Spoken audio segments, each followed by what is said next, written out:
সম্পন্ন হয়েছে content creator junior সাকিবের অপারেশন। ভিডিওর তথ্যচিত্রে দেখা যাচ্ছে জুনিয়র সাকিবের সঙ্গে আছেন মাহবুব ভাই এবং জুনিয়র সাকিবের আম্মু। এখানে দেখা যাচ্ছে জুনিয়র সাকিবকে দেখতে ভারতের চেন্নাই অসংখ্য ভক্তরাই ভিড় করেছেন। সকলে জুনিয়র সাকিবের জন্য দোয়া চেয়েছেন। জুনিয়র সাকিব এক পোস্টে বলেছেন, আর সইতে পারছি না, হে সৃষ্টিকর্তা আমাকে সহায় করুন। মাত্র দ্বিতীয় অপারেশন সম্পন্ন হয়েছে, আরও অপারেশন বাকি রয়েছে। আপনারা সকলেই অবগত আছেন এবং জানেন যে জুনিয়র সাকিব প্রায় 1.5 মাস বাংলাদেশের চিকিৎসা নেওয়ার পর তিনি ভারতের চেন্নাই গিয়েছেন। বর্তমানে তিনি ভারতের চেন্নাই আছেন। উন্নত চিকিৎসার জন্য তাকে সেখানে নেওয়া হয়েছে। বাংলাদেশের ডক্টররা বোর্ড মিটিং করে জুনিয়র সাকিবের চিকিৎসার অবনতি হওয়ার ফলেই উন্নত চিকিৎসার জন্য দেশের বাইরে পাঠানোর ব্যবস্থা করেছেন। এর পূর্বে জুনিয়র সাকিব গণভবনের সামনে ডক্টর মোহাম্মদ ইউনূসের সঙ্গে দেখা করতে বলেছিলেন। মূলত উদ্দেশ্য ছিল একটাই, যদি সরকারিভাবে ওনার পাসপোর্টটা রেডি করে দেয় চিকিৎসার জন্য তাহলে খুব দ্রুত পাসপোর্টটা হয়ে যাবে। অবশেষে জুনিয়র সাকিবের কথা রাখলেন অন্তর্বর্তীকালীন সরকার, ডক্টর মোহাম্মদ ইউনূস এবং ওনার উপদেষ্টারা।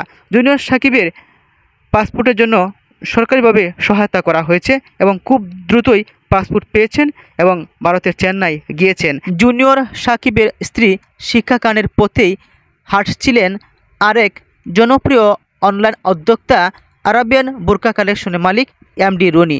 সম্প্রতি রয়া তাসনিম এবং এমডি রনি দুজনের ভিডিও সামাজিক যোগাযোগ মাধ্যমে ব্যাপক ঘুরপাক খাচ্ছে। নিজের অপরাধের কথাও স্বীকার করেছেন রয়া তাসমিনের স্বামী রনি। তিনি বলেছেন, আমি সবচেয়ে ভুল করেছি তাকে বিয়ে করে। এর পূর্বেও রয়া তাসনিমের দুটো বিয়ে হয়েছে। জেনে শুনে বিবাহিত মেয়েকেই বিয়ে করা ছিল তার সবচেয়ে বড় ভুল। অপরদিকে জুনিয়র সাকিবও ভালোবেসে বিয়ে করেছিল শিখা খানকে। শিখা খানের জন্যই জুনিয়র সাকিব আজ তার বিশেষজ্ঞ হারালেন। বর্তমানে উন্নত চিকিৎসার জন্য হাসপাতালে ঘুরে বেড়াচ্ছেন জুনিয়র সাকিব। জুনিয়র সাকিবের স্ত্রী শিখা খানেরও এর পূর্বে দুটো বিয়ে হয়েছিল, অর্থাৎ জুনিয়র সাকিব ছিল তৃতীয় স্বামী।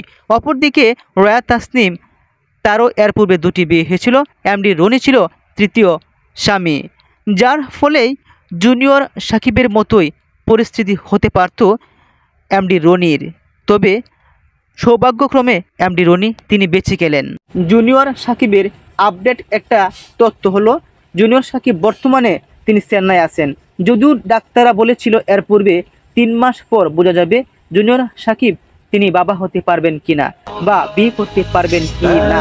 তবে 3 মাস পূর্ণ হওয়ার পূর্বেই জুনিয়র সাকিবের যখন চিকিৎসার অবনতি এবং স্বাস্থ্যের অবনতি, মানসিকভাবেও ভেঙে পড়তে শুরু করেছিল, তার পূর্বেই ডাক্তাররা সঠিক সময় তাকে ভারতের চেন্নাই পাঠিয়েছে।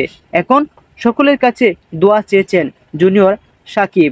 তিনি বলেছেন, এখনও অনেক পথ বাকি, আরও অনেক ধৈর্য ধরতে হবে। দ্বিতীয় অপারেশন সম্পন্ন হয়েছে জুনিয়র সাকিবের।